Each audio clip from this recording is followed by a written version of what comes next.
Welcome back, and hello if you are new, and thank you so much for tuning in for the fourth installment of what are my albums of the decade. If you haven't seen any of my other videos, I've got 3 more, each with 5 different recommendations of some of the decade's best. Kicking things off are Obliviscaris and the absolutely fantastic Citadel.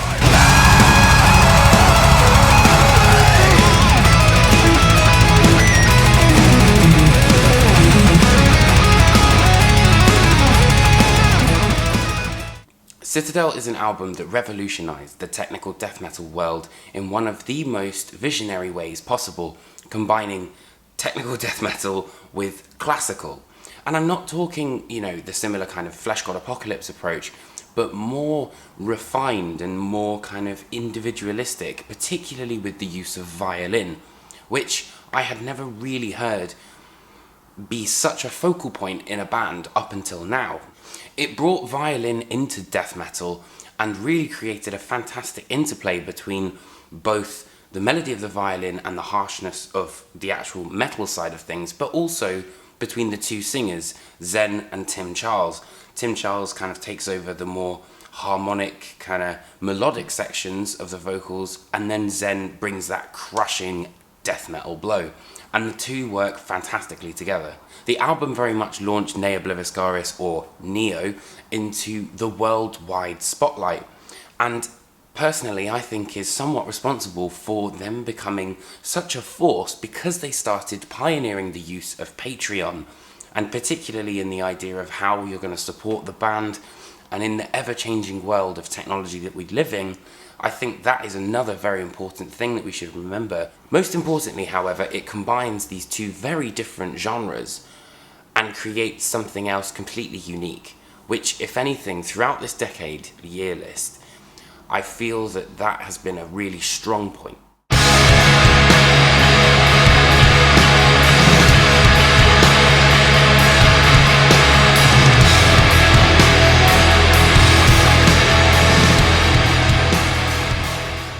Sunbather definitely came under a lot of fire.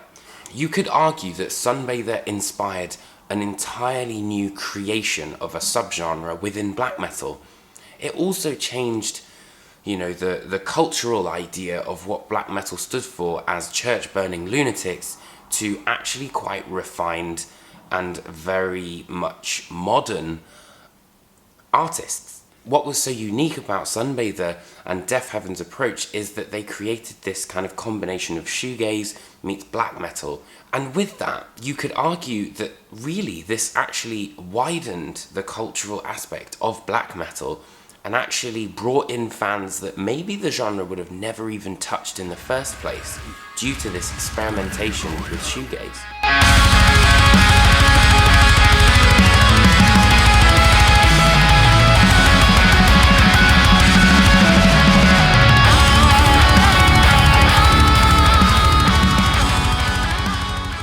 Now, Rivers of Nihil's Where Owls Know My Name.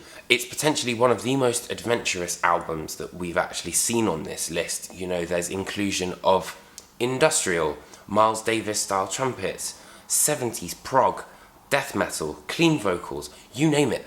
And Rivers of Nihil aren't scared to really experiment with what not only their sound represents, but where their sound could really go.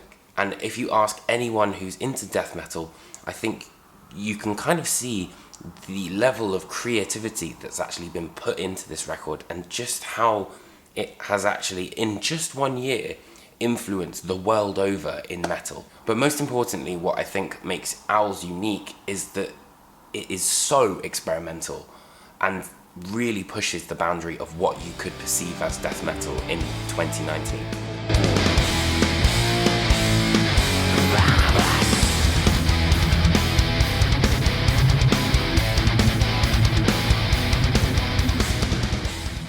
Not content with single-handedly mastering melodic death metal with their Heartwork release, Carcass returned with probably the best comeback album in metal ever. In not 1 second is Carcass's Surgical Steel Heartwork reimagined for the modern audience. From 1985's huge guitar leads that create that intro, you've then got captive bolt pistol, there's elements of thrash on the Thrasher's Abattoir, death metal on the Master Butcher's Apron, and possibly one of my favourite choruses, which contains numbers, on the Granulating Dark Satanic Mills. 602691, not exactly the normal kind of sections you'd hear in a chorus. And I also think that's one of the things that really makes it so great, is that the lyrics, everything about it is all to do with surgical precision. And Carcass really did prove that there is no one ever going to be that level.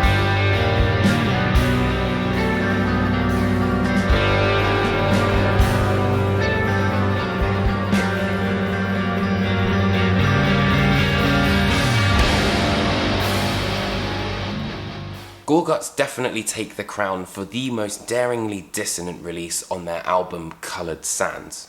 Now, Coloured Sands was unlike anything I had ever heard. I was slowly being kind of more and more initiated when this came out, and that must have been about 6 years ago. Gorguts essentially came back to life, and Luke LeMay, the band's mastermind, essentially decided to start working with Colin Marston on bass, Kevin Hufnagel on guitar, and John Longstreth on drums. It's a concept album that is based on Tibet and the idea of the sand mandalas. Out of a total of 9 tracks, the first 4 deal with the idea of culture, philosophy, and the kind of history behind Tibet.